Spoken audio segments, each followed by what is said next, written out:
Hey, welcome, ladies and gentlemen, to the We're Having a Good Time podcast. My name's Dusty Slay, and I'm your host, and I'm pumped to be here. It's a Tuesday, and I'm excited. It's a great day. I went to the eye doctor today, got my eyes checked out. I got new glasses on the way, new frames. I'm going a little thicker, a little darker, going back to kind of an old school dusty look. But I also kind of wear thick glasses sometimes too already, so not really that old school. Either way, exciting. I have made bad eyewear choices in the past. I can look around this room where I have various pictures of myself throughout the years with different comics, and I can see some of my bad eyewear choices. It's difficult when you're in getting your eyes checked, and then you're walking around that office looking at frames, and you're trying them on, and you're saying, this is going to be my look for the next year. Or if you're like me, you push it as long as you possibly can. I will ride a prescription out for as long as I can. The main reason I'm going to get these replaced is because they're so scratched up and just so brutal that I feel like I need to clean the glasses all the time. And then I look at them and I go, oh, this is just scratches where my son put my glasses in his mouth and chewed on them, or where he threw them out. He took them off my face and threw them across the room. Stuff like that. And it's time to get new ones. So that's why I'm doing it, and I'm excited about it. But I've also made choices in the past inside the room, inside that office, where I go, this is a good look for me. And then I look back on those glasses and I go, this was a big part of my problem in life. I can look back at haircuts and glasses and facial hair choices and go, well, this was the problem for you. Also, during those times, I was drinking heavily. But the glasses are prominent. That's right there on your face. I had a pair of metal glasses. These are kind of metal, but I had some metal ones that I really liked. When I was in the doctor's office that time back in Charleston, my eye doctor was wearing those glasses, and he was bald. Like full on bald, and it looked good on him. And I thought, this is a good looking guy. And I thought, man, I want those glasses. And so I got them, and I did not look the same. And I was drinking with my buddy, and we were kind of wrestling / fighting in the hallway of our apartment complex. It was one of those big apartment complexes where the hallway is open. It's open air. And then there's apartments on either side. Very nice place. But we were fighting there, and he pushed my face into the wall, and my glasses cut across my nose. And I still have a small scar across my nose where I bled. It was a big day because I had just gotten those glasses, I think. And he made fun of them, and then I made fun of a tattoo he had. Him and another friend of mine, they got Bible verse tattoos, and they got the Bible verse really misquoted. I mean, it was just, it's like they didn't even, I think they just said, this is how I remember it, and I'm not even going to pick up a Bible. The internet was around. I don't know if smartphones weren't around, but the internet was around. All he had to do was pick up a Bible and just go, let me make sure I got this right. But he didn't do it. Neither of them did. It was terrible tattoos. So I made fun of that. And but all that to say, it's a big deal in there, eyeglass choices. I mean, you could buy a new shirt and then, because glasses are expensive too. This was a very expensive day for me, even with insurance. But you can buy a shirt and go, I do it all the time. It looks good in the store. You get it home, you go, I'll never wear this. And so I've done that many times. But glasses are for a while. If you got a lot of money, you just go replace them. You go, you know what? I don't like these. But the average person, they pick glasses, and no matter what, you're wearing those. You're wearing those for a while. But these are nice that I got, and I like them. I'm very excited about it. I've been talking with a friend today over the internet about eating pork and not eating pork. And I feel like people get very upset with me about it. I don't, Christian beliefs-wise, I don't believe that we should eat pork. The Muslims don't do it. The Jews don't do it. I don't think we should do it either. And the argument that everyone always has is that Jesus made it okay to eat all foods. And I've kind of come to this place now where I'm like, why would he do that? Of rankings of things that are important to be dealt with, was it really important to be like, you know what? You know those pigs that we told you not to eat? Well, we're going to let you eat them now. And I just think that it doesn't make sense that that would have been done. And so I just talked to people about it. I think people, it's hard to read through text, but I think people get upset with me. They question my salvation. And it doesn't bother me because I've been eating like this for a long time. Well over 10 years I've not eaten pork or shellfish. It gets hard at times. Not really hard, but I just went to Gulf Shores, which I want to talk about. I had a great time. But, I go to the restaurants there, and it's pork and shellfish is so many of the options. I did find some places where they had good fish, and then I had a steak. But yeah, I mean, it's the options are shellfish and pork. And I used to tear it up. But I just don't believe that we should eat it. And people go, oh, well, do you think that's a salvation issue? And I don't think that if you're eating pork, you're going to go to hell. That's not what I don't believe that. But what I think is that, God was laying out for the Hebrews in the desert. I think this was well known prior to the desert. But, it's like in Noah's Ark, this gets left out of children's stories all the time and children's songs about Noah.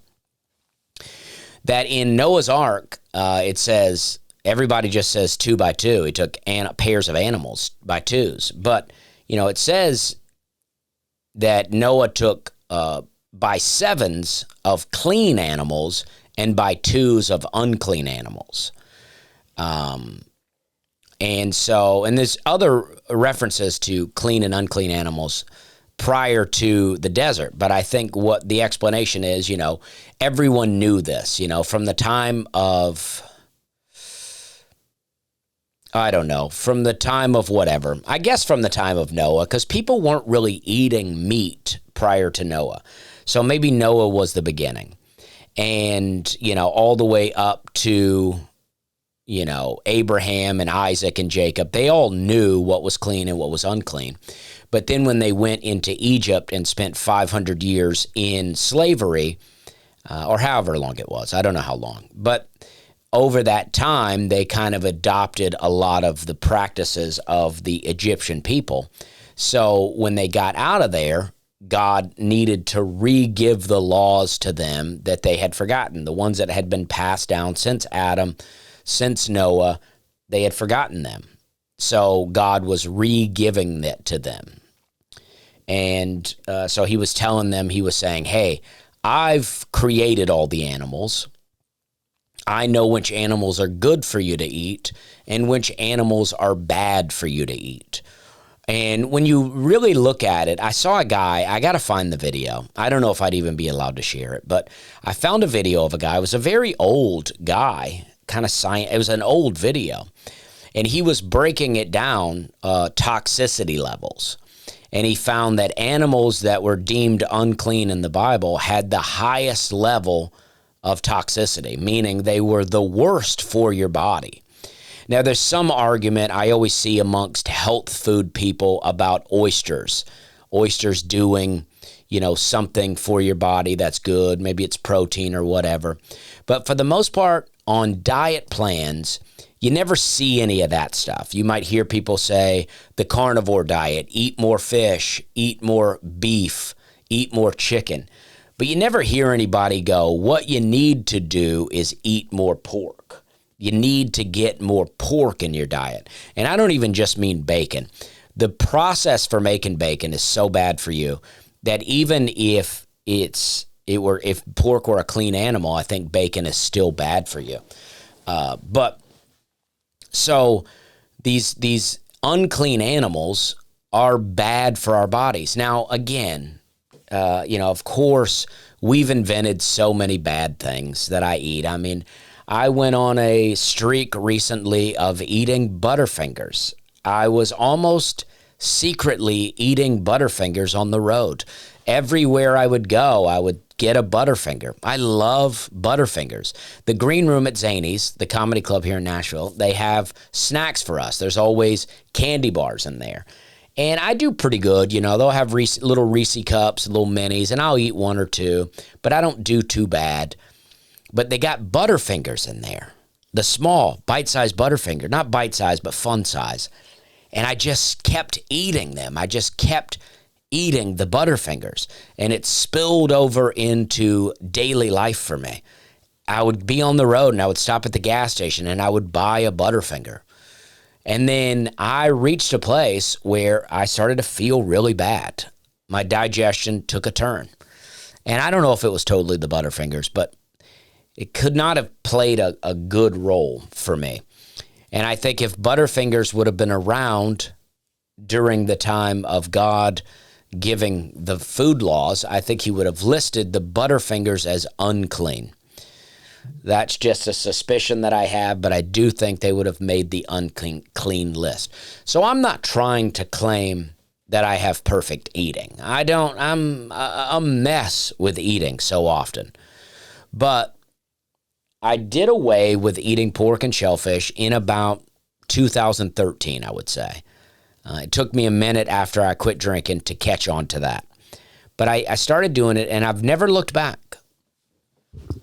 One time I was at Hyman's. Hannah reminded me of this the other day. One time we was at Hyman's, and Eli, the owner, was being very nice to us. And we were just eating. I was just eating regular clean foods. And Eli brought up this big platter of food for us. And it was very nice of him to do. And it was so much unclean seafood. And Hannah looked at me, and I didn't know what to do. I was weak. And I said, just do it. Let's just eat it. Let's just do it. And you know what? I enjoyed it. Crab cakes are delicious. Fried scallops or broiled with Cajun seasoning is delicious.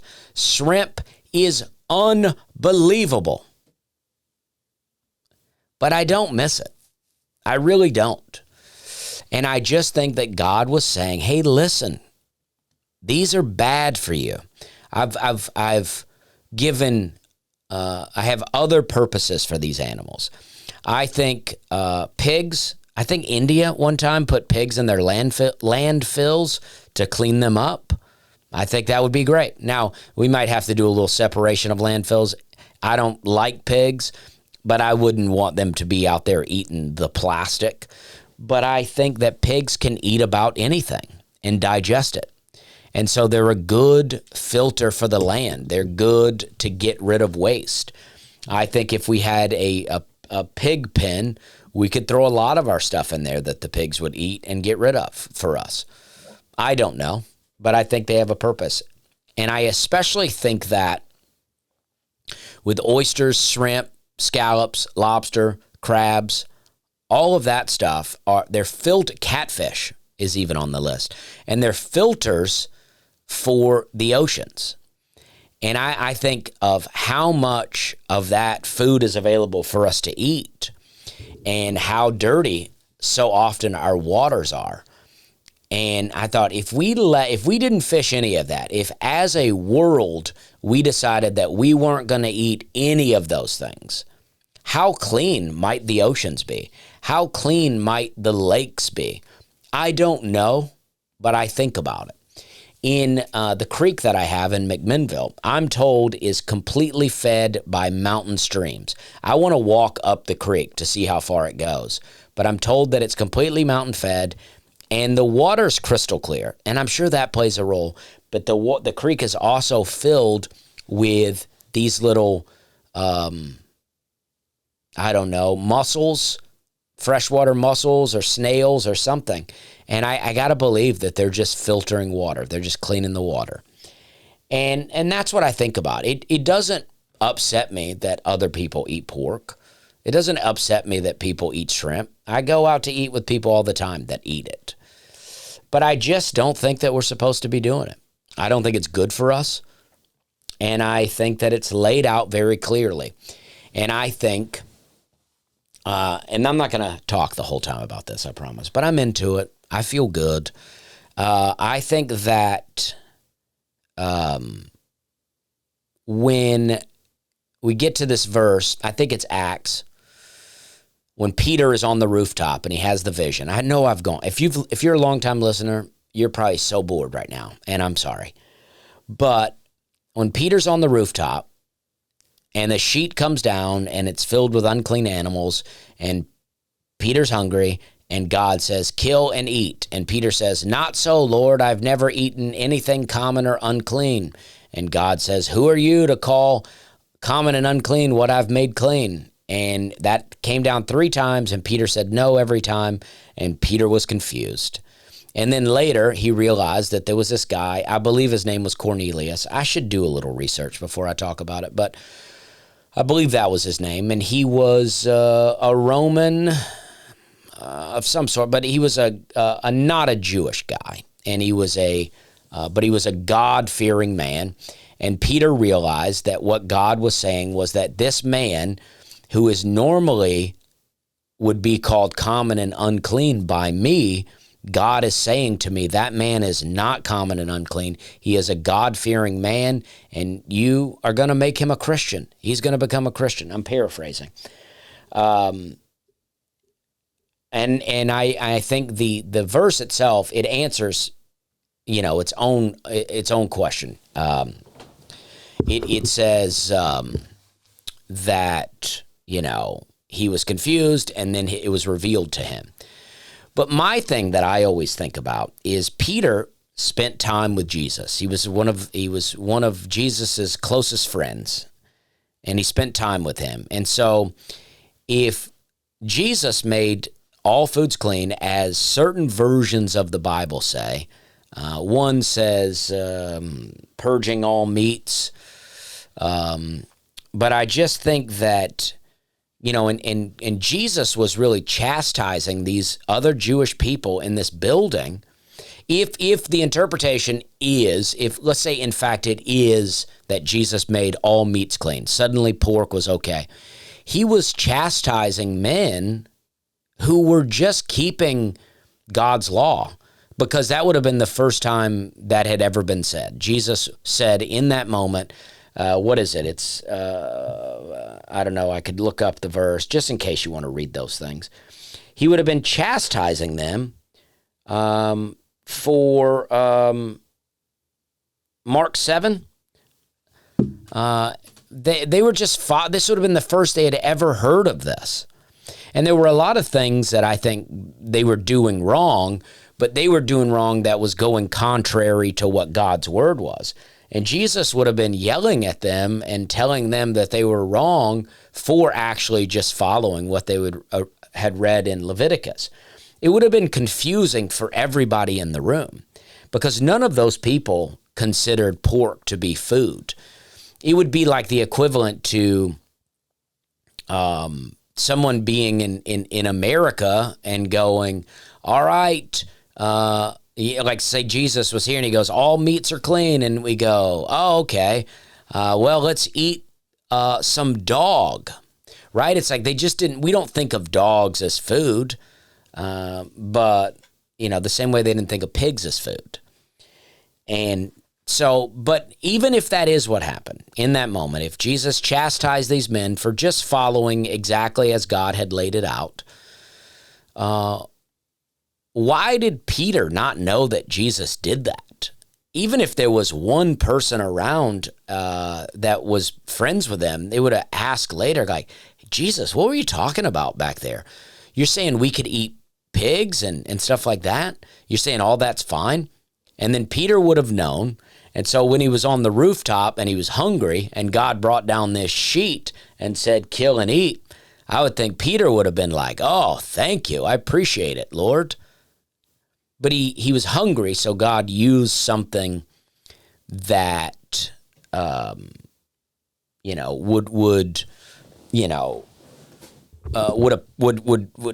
he would tune into, that he would understand. He used an interpretation that he would understand. And that's how I see it. But this is also my thing. I'm just following what Leviticus says, all right? So Leviticus about dietary laws. So if I'm wrong and I was allowed to eat pork all this time, I think no harm, no foul, right? I mean, I'm not telling you not to do it. I'm just sharing what I believe. And so no harm, no foul. It's like we all agree that beef is okay to eat biblically. We all agree that beef is a clean animal. But if you choose to not eat beef, that's okay. It's okay to not eat beef. I'm not going to tell you got to eat it.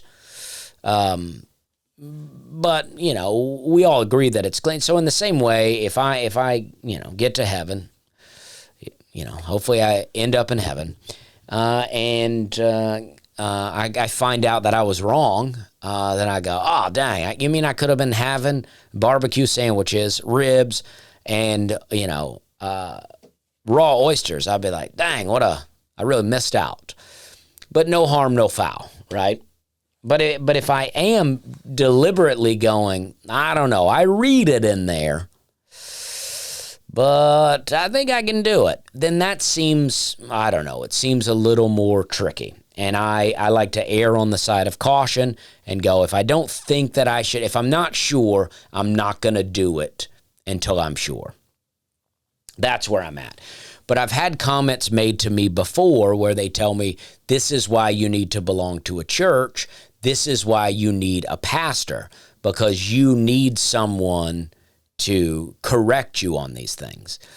But, I disagree because, there's tons of preachers out there. I've belonged to many churches in the past, and I've heard preachers say these things. I've had conversations with preachers about it. And most of the time, they disagree with me, and that's okay.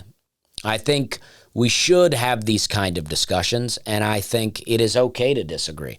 I think the big thing is that we want to agree that Jesus is our Lord and Savior, and that no one gets to heaven except through Jesus. I think that's the big thing, right? All the other things are things that we have debates on about the Word, and I think that's good. It's good to break into it and debate, iron sharpens iron sort of thing. I think it's very good to have these kind of conversations, because whenever I have these conversations with people, they send me verses, I send them verses, and I feel like it forces us to dig a little deeper. We may be digging our heels into our own side, but nevertheless digging into the Bible, which I think is good. But I don't think it's good to necessarily just lean on a preacher as if that preacher is all-knowing. Because, we are all, as Christians, been given the Holy Spirit to guide us and to help us. And if we have these questions, I do believe the answer can be found, through prayer. And I've prayed about it many times, and I've read about it many times. And believe me, if me and you get into a debate about it, you can believe that I've heard all of the arguments. And I'm not bothered by it. I don't get upset, but I believe that there was a tree that was established, the tree, the God's original people, and that through Jesus, we have been grafted into that tree. So I think everything that was established in that tree still exists, but we're now grafted in. That's my thoughts on it. I hope that you were not so bored out of your mind that you turned off the podcast, because I'm about to talk about Gulf Shores now. I had a great time in Gulf Shores. I am from Alabama, and I love to go back to Alabama. I love to support Alabama. I mean, my 3 states, Tennessee, South Carolina, and Alabama. That's where I've spent significant time. 21 years in Alabama, 10 to 11 in Charleston, and, 10 to 11 in Tennessee. These are my states. I love these states. There are many states I love. There are many states that I think are really great, and I'm very fond of them. But these are my states. This is where I've spent significant time in my life, and I love to support Alabama. I don't mind Florida. I don't have a problem with Florida. But if I can go to the beach in Alabama, that's where I'm going to go. I like a beach in California, but man, I love Alabama. And I know there's some debate now about whether it's called the Gulf of Mexico or the Gulf of America. I'll just say the Gulf. I love it there. The water's warm. The beaches are nice. In Alabama, now I went the week after 4th of July. It's not that crowded. I rented a beach house because I took my whole family, and then I took my sister and brother-in-law. I enjoy hanging out with them. We have fun, but they also love my kids, and my kids love them. So it does allow for a little bit of a break for me and Hannah from constant parenting. We were able to go to dinner together, and then the 4 of us were able to team up and watch the kids. And my kids got in the ocean for the first time. I think we really formed some memories out there. I just had a great time. I'm not full of complaints right now because I really enjoyed myself. I spent time out in the sun. I think the sun is so good for you. That's another debate that I've had with people many times. People get very upset about the debate on whether we should have sunscreen or not. I personally don't believe in sunscreen. I believe that the sun is the life giver. God created the sun for us. It gives life to the plants. There's plenty of videos out there of cats and dogs laying on the floor inside a house, laying inside the sun that is coming through the window. And they'll move around as the sun moves around in the sky, and the light changes. The animals will move to get back into the sun. We need the sun. I think there was something out there that we're all suffering from some sort of vitamin deficiency. I think being in the ocean, having your feet in the sand, swimming in the ocean, it's grounding. It's also life-giving. It feels unbelievable to just float in the ocean, to just be in the ocean and just, I don't know, I slept better. I felt better. I want to move to the beach. I want to go back to the beach. I don't think in my whole life, now maybe I've done some comedy where I had a hotel close, but never in my whole life have I rented a beach house. I lived on Folly Beach for a year when I was younger, but I was still, 2 or 3 blocks from the beach. This is the first time that I've ever actually been able to walk out of the house, go downstairs, and walk right onto the beach. It's unbelievable. I loved it. I just, I can't say enough about how good it was. I do have some complaints, though. That's true. I can't just not have complaints. I walked out onto the beach the first day we got there. We got there on a Tuesday. We showed up. The kids wanted to go to the beach right away. They could see it from the window. So we went right away out there, me and Hannah and the kids. I stepped into the water. I was not even up to my calf yet, I don't believe, and I got stung by a jellyfish on the leg, on my foot. I can see something on my ankle now from it. And then I was like, dang, that was quick. And then I kept getting little stings on my legs, little ones, not enough to hurt, not like a bee sting, but enough to go, dang, I don't like that. And then I swam around a little more. I got the kids in. I think Daisy got a small little one of those little bites, and she didn't want to go back in. Sam didn't want to get in. Hannah didn't want to get in. I tried to swim around a little bit. I got another sting on my leg. And I was like, jeez. And then I told my sister about it when I got home, when I got back to the house. And then me and my brother-in-law and Hannah went to dinner that night at a place called DeSoto's. Very good. It reminded me a lot of Hyman's. Just the way they were seating you, the size of the restaurant, and just in general, the way they operated reminded me of Hyman's. But it was, it was very good. I don't mean to say but. I always thought Hyman's was good. But I'm saying it was very good. I enjoyed it. And then my sister texted me a picture showing that outside of the beach house was a flagpole, and the flag had a purple flag and a yellow flag. And I think the yellow flag, I could have these confused, but the yellow flag indicated that there was a strong current, that they're just saying, just be careful. There's a bit of a current out there, and it could pull you out. And I did feel that while I was out there. Now, I never got deep enough. I could always stand, so it wasn't a big deal, but I could feel that out there. And then the purple flag meant that there were jellyfish and other types of algae and potentially sharks in the water. So, swim with caution. And I was like, oh, okay, well, that makes sense. And those flags remained there our entire trip. The next day, me and my brother-in-law went in and we swam. And we got lots of those little bites, and then he got a jellyfish. Now, these were not severe jellyfish stings. I've had worse than this. But it was like every time you got in the water, there were little fish. It felt like the fish were in the sand and would emerge out of the sand just to come and poke around at your feet. I saw 2 really big fish in the water. I've never experienced anything like this. I've had stings in the past, but, I used to spend, several days a week at the ocean. I would go several days a week to the ocean. And I was just getting bit nonstop this time. I saw a big fish, and I saw, some kind of barracuda-looking thing shoot by real fast. And, but, it was still very fun. And then we had we had 2 really pleasant days where we didn't get any kind of bites. The flags were still there, but we didn't get any kind of bites. And we took both of the kids in the water.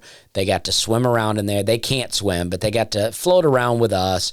And we put Daisy on a little boogie board. And when the waves would come in, we'd lift her up and like she was jumping the waves. She had a blast. They had an absolute blast, building sandcastles. I got tons of sun, but I was careful. I didn't get sunburned because we had some umbrellas. So I would, I'd go out, I'd get sun. I got a little red, but I never got burned. And on the final day, I used some mineral sunscreen, which again, I'm not a fan of, but I was like, I do think your skin is letting you know that it's too sunny. You're burned. And I don't want to burn. So I put some of that on, and then I didn't burn. So it was great. Here's my complaints, though. The beach was not crowded, but there were people out there. There were people all over the beach, but they were all over like in a line down the beach. I've been on the beach where it's like it's a line and then another line, and then people are spread all about, and it's hard to even find a spot. This was nothing like that. It's really great. That's why, I probably shouldn't even give the secret away, but that's why Gulf Shores is good. Dauphin Island, there was even less people there. I prefer Dauphin Island because there's less people, but I prefer Gulf Shores because there's actually a decent grocery store. There's a few more things to do in Gulf Shores than there is Dauphin Island. I drove down to Orange Beach just to see what was going on down there. Me and Hannah went to dinner one night at a place called Perch. And as we arrived at Perch, I realized that I did a corporate event last year sometime at that hotel conference. It was like a hotel, big conference room, couple of restaurants. The restaurant was very nice.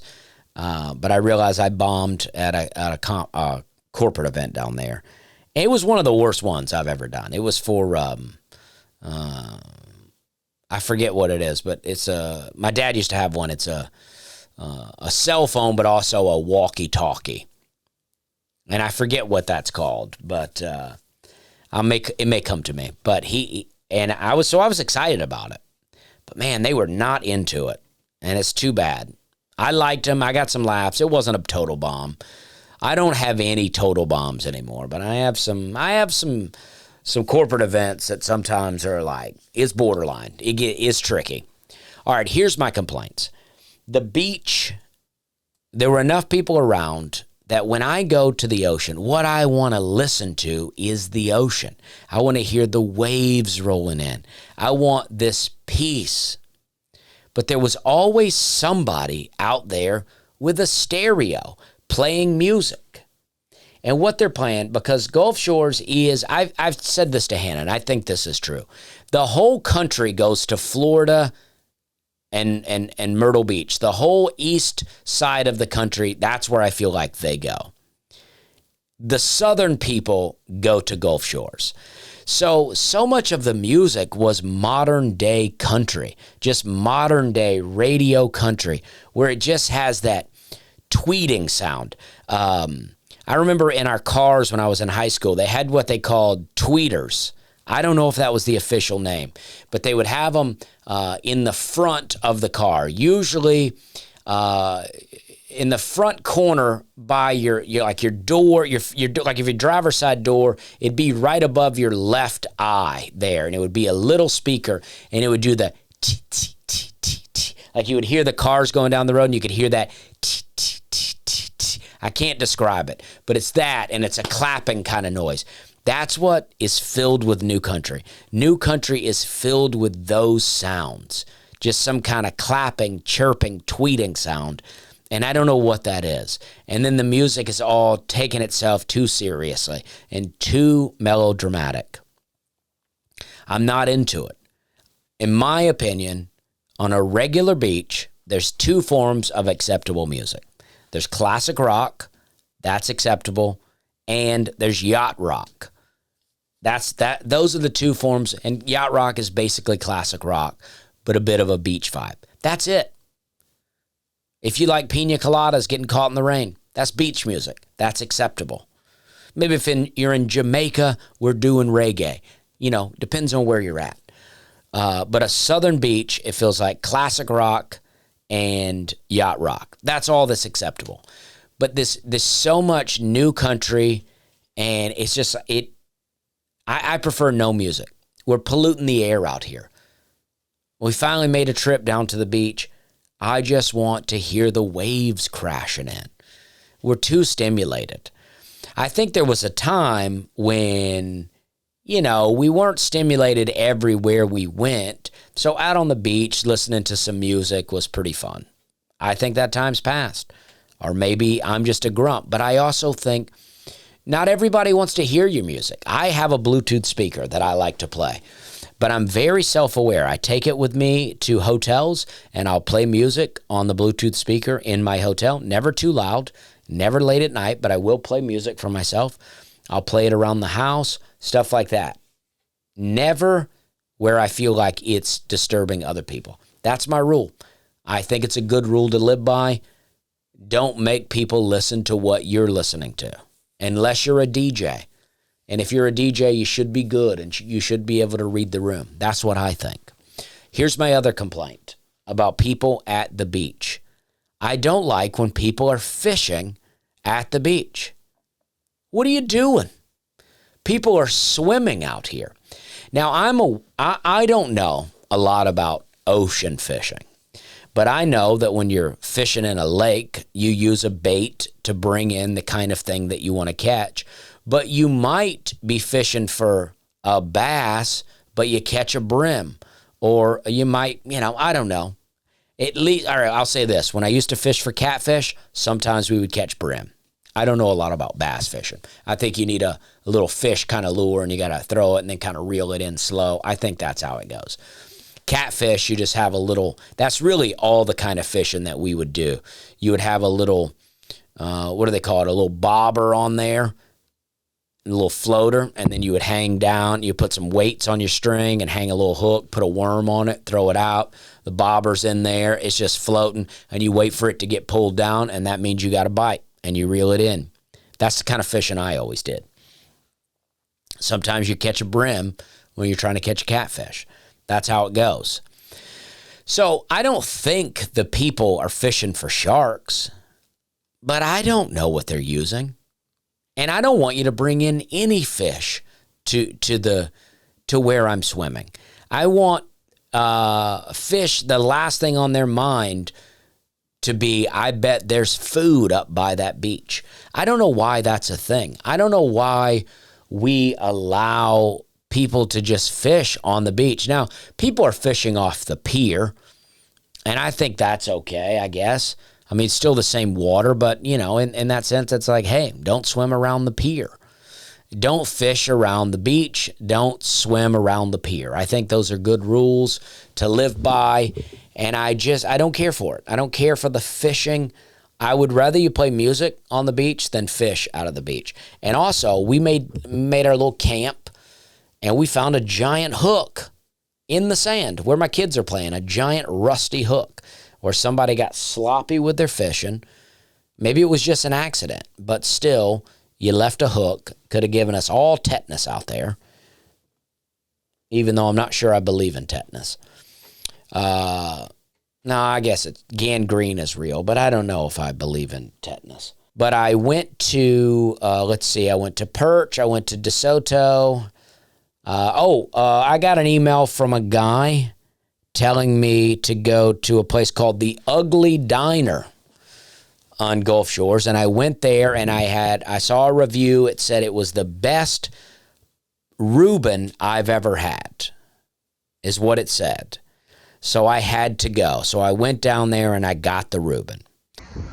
Okay, we went to the Ugly Diner today. Me and the fam went to the Ugly Diner in Gulf Shores, Alabama. And honestly, it wasn't really that ugly in there. Very good. I enjoyed the Ugly Diner a lot. I thought it was really good. It's not the best Reuben I've ever had, but it was very good. If I lived there, I would go back and I would eat that again.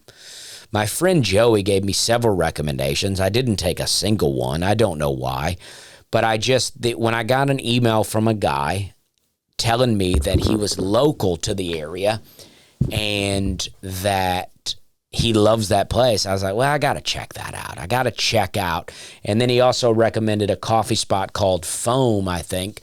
And Hannah had already been there, and she liked the coffee. She had already been there that week by the time we got the recommendation.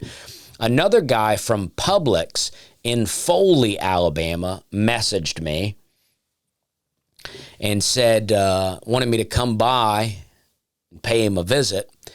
And he said he was working on Saturday, or on Friday, but I don't remember what day. But it was too far just to drive out to Foley, to the Publix, because there were 2 Publix before I got to Foley from Gulf Shores. But on my way out on Saturday, I did stop by a Publix in Foley, and I talked to a lady, and then she told me I was at the wrong Publix and that Foley had a new Publix. And that was I'd already got my wife to stop at a Publix so I could go say hey to a stranger, a fan, but a stranger. And so it didn't work out. So I don't know if you listened to this podcast but I did try to come see you. And I was going to come say hey. I thought it'd be fun. I love Publix, but I got the wrong one. And then we were already pressed for time. When you got 2 kids in the car, it's always pivotal to get to moving. But I had a great time there. I just can't stress it enough. Gulf Shores is a great place, very fun. I got a lot of emails from people, a lot of recommendations. I've gotten some really great emails lately. And there was one somebody said, okay, here's an email from someone. I recently heard a country song I hadn't heard in a really long time, Almost Home by Craig Morgan. I don't know if he's the original artist or not, but that's how I know it. I feel like this is one of the saddest songs in existence. A homeless guy basically dreaming about his childhood as he almost passes away, wishing whoever wouldn't have woke him up. But the heartbreaking part about it is that his childhood sounded incredible. Fishing with his dad, mom yelling it's dinner time, playing on what sounds like a farm of some kind, jumping in creeks, etc. Listening to your podcast a lot lately and hearing that song, the description of that childhood just reminded me of your ideal lifestyle. Maybe, haha. Dirt roads, fields of hay, freshly mown grass, just the simple life. Anyway, being a dad with a couple of kids, the presumed tragedy in that song, where did his life take a turn, really tugs at my heartstrings. Was curious what you thought about it. While it's sad, I love songs that can get an emotional response. Well, Ryan sent that in. Thank you. I also think that's a very sad song. But, when I listen to it, I can totally see it. I know people like that to an extent. Maybe they've not taken it quite that far, but some of my friends from my childhood, that's how I grew up, playing in the creeks. My parents were divorced, but they still were both very much in my life. My mom wasn't cooking a lot of dinners, but we still had a great time. My mom was still yelling at me to come back home. And I fished with my dad. And it's all beautiful stuff. But, you grow up like that. And inevitably, I think people, not everyone, but I think people yearn for something different. I know I did. I know Hannah did. That's how Hannah grew up too in a lot of ways. And we both started to feel bored. And we wondered, well, what else is out there? What else can we find? I found myself, even before I left my hometown, getting into various substances. I found when I moved to Charleston, really diving into drinking.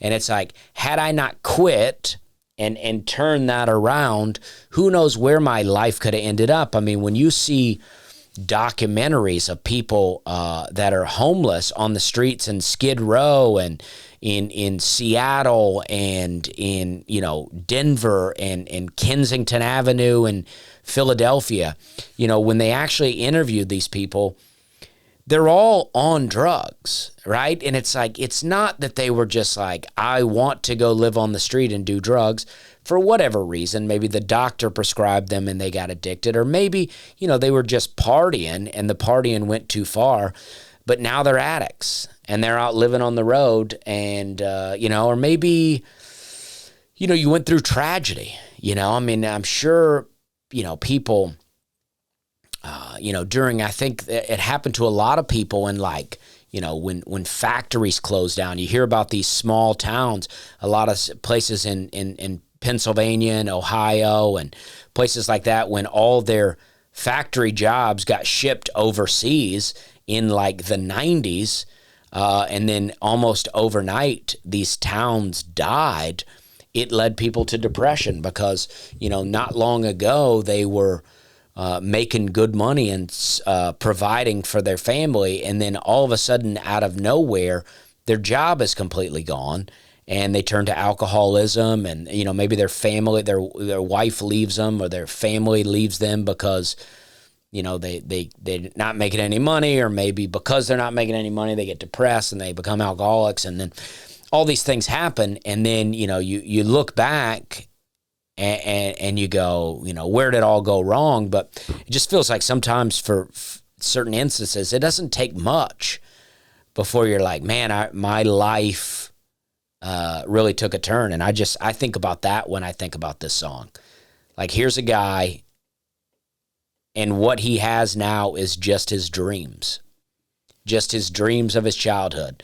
He wanted so bad to leave, but now he only wishes he could go back there. It is sad. It's making me tear up right now thinking about it. That's a good email. I appreciate that. Here's another one. I know this might not reach you and you are probably very busy, but I think it is worth a shot because you have a good perspective on divorced parents raising kids. Basically, I'm a new dad to a toddler and also going through a divorce that doesn't seem reconcilable. Reconcilable? I am worried about being distant from my son and not getting to spend enough time with him. Do you have any recommendations on trying to make things better with my son over time? I'm a big fan, and from all the podcast and stand-up, it sounds like you have a good relationship with your dad now, but there were issues with parents being against each other and possibly not spending much time with your dad. If that is accurate, is there anything you think I can do to reduce these problems? Sorry if this is too personal. You seem like someone with real experience in this situation, and I strangely don't know many people who do, or maybe they don't talk about it. Well, yeah. Thank you for this. I'm not going to say your name, but I appreciate this email. And I'm not a counselor, right? So I feel like I have to say something, like I'm not giving advice or whatever. I'm not anything. I don't know anything. I'm just a guy who's just living life out here, and I'm just a product of my experiences. And it's easy for me to look back on what I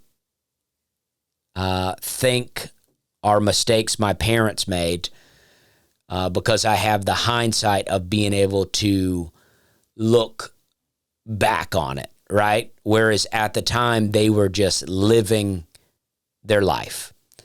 And I think my parents, in their own way, had very difficult childhoods, right? In several different ways. I think, my parents grew up with parents who were raised in the Great Depression or experienced the Great Depression. And, people didn't have a lot of money. At least my family, neither of my parents had a lot of money growing up. And when my parents got married to each other, they both were on their second marriage. My parents came into marrying each other, each having a divorce. And my mom already had 2 kids that she brought in. And I don't think my dad was ready for that.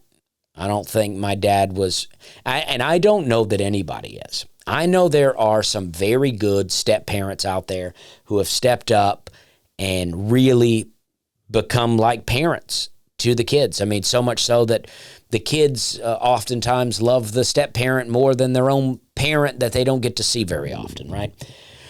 But I think it's very hard to come into a relationship as a parent. Now, something that my mom did that I liked and always appreciated, and I don't know that she did this for me. Maybe she did, but my mom never got remarried. And I lived with my mom. She had various boyfriends, but they never lived with us. And if there were any bad stuff going on, I never saw it and didn't realize it. And I think that always helped me and my mom stay very close, that she kept my dad's last name. So me and my mom, we have the same last name, and we have a great relationship. My dad, I have, a few memories, but I have one memory in particular. And when I think about it, it actually makes me a little sad. I remember right after my parents' divorce, this was before my dad got remarried. So they probably got divorced when I was 2 or 3 and remarried and my dad got remarried when I was 5 and roughly 5. And I remember being at my mom's house. I believe we were watching the Atlanta Braves, which is something my dad still watches. He watched my entire life. And I remember missing my dad, being sad and wanting to be with my dad, which is why I am so against divorce if you have kids. I've said it before. If you don't have kids, who cares, right? Don't get divorced, but if you don't have kids, who cares? That's my take. It doesn't make any difference to me. That may not be a good biblical take, but if you don't have kids, I don't care if you get divorced or not. But if you do have kids, that's why I'm so against it, because I remember missing my dad. And it wasn't one of those things where it's like, well, your dad's gone for work, he'll be home, later in the week, or, well, your dad's just at work, he'll be back, or your dad's on a trip, he'll be back. It's, you'll see your dad when you go to visit him, this weekend or next weekend. But he will never be home in this house.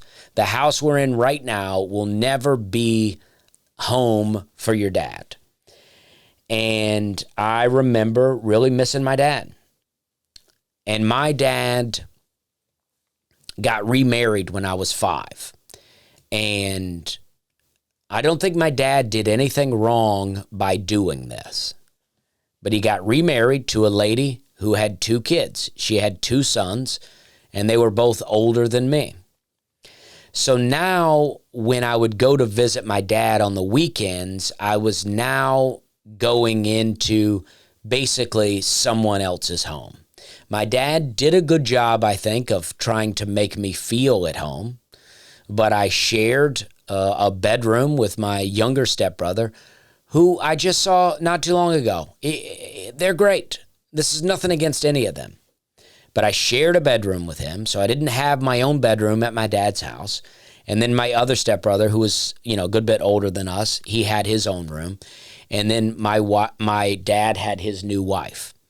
So my dad gave the attention to his new wife and new stepsons that should have gone to me. I should have had the attention of both my mom and my dad. But instead, my dad's attention went to his new wife. And I'm not saying that my dad was doing this intentionally. I'm just saying this is the reality of the situation. And so I think that hurt our relationship, because as I got older, I didn't get along with my stepmom. Looking back, watching home videos, there's a variety of reasons why that went the way that it did.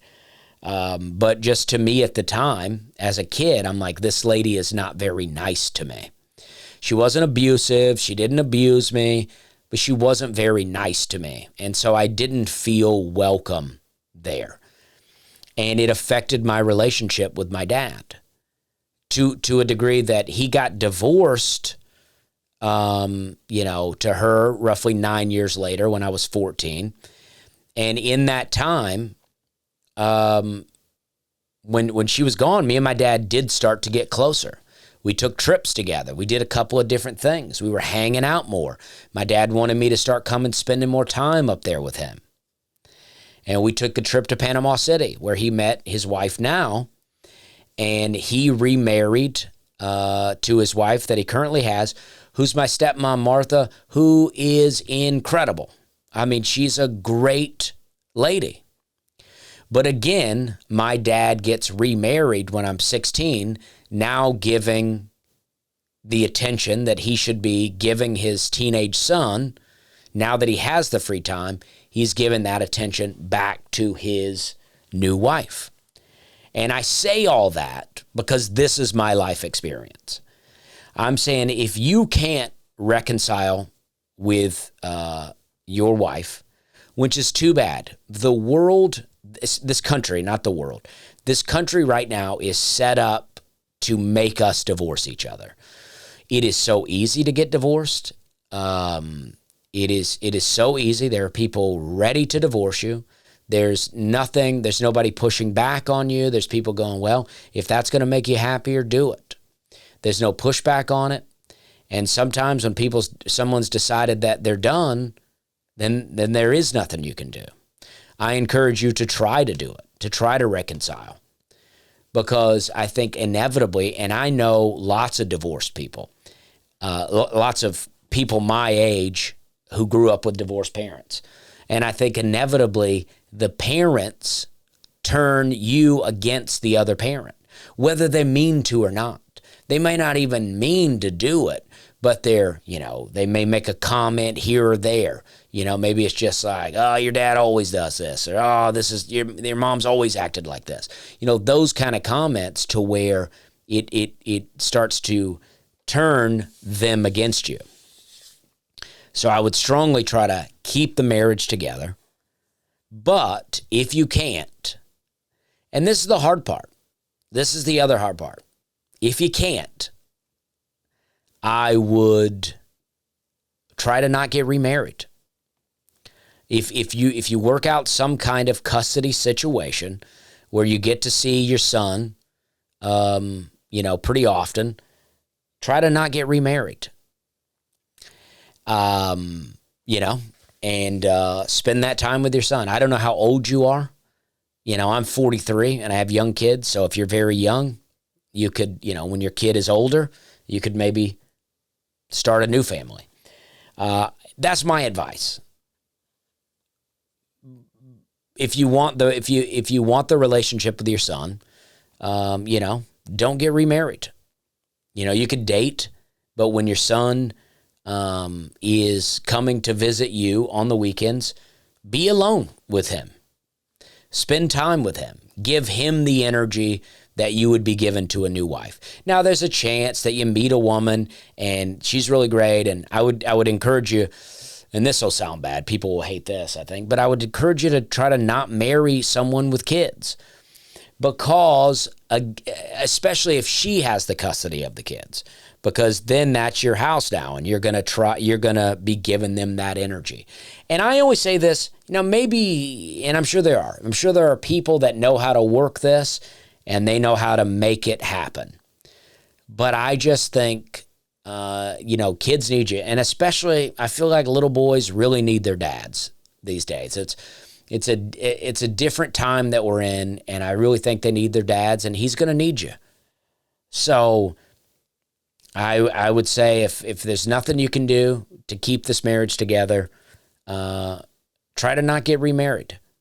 And that may not be the kind of advice you want, because I know, and again, I'm not equipped to give any advice. So don't, blame me if this is not good advice. But this is just my perspective, that it's like, you got to give them the attention they deserve. Be there for them. And I don't know. That's what I got. I feel like this podcast seems so serious today, but I really had a lot of fun. I had a lot of fun talking about this stuff. I hope I didn't upset the pork eaters out there with the beginning of this podcast. Because, listen, you're going to do what you're going to do, and I'm not mad at you. I'm your friend. And I hope, write me back, because I wanted to include this email on this podcast because I thought it was good content. And I'd like to know what other people think. What are your thoughts on this? Am I wrong on any of them? If you write me about pork, there's a good chance I'm gonna come back at you, and I won't be rude about it. But I just want you to know I have heard all the arguments, but I would be interested to hear people's take on the toxicity level of the animals and what they think about that. And but yeah, I appreciate you guys listening to this podcast. This has been really great. This weekend, I'm going to be in Winnipeg doing the Great Outdoor Comedy Festival. I'm going to be on a show. It's going to be Laura Peak, and then me, and then Theo Vaughn on this show. So that should be exciting. And then next week, the 22nd, I have a show at Zany's. And then on the 25th, I'm in Las Vegas. And then on July 29th, my new special, Wet Heat, comes out on Netflix. And then I'm going to be in Huntsville, Alabama, and Atlanta following the release of the Netflix. And then, then I'm off to the races. I mean, the August, what is it? August, September, October, November, December. I mean, those are going to be banging months. I'm going to be going at it. So I appreciate you guys. Thank you very much. We're having a good time.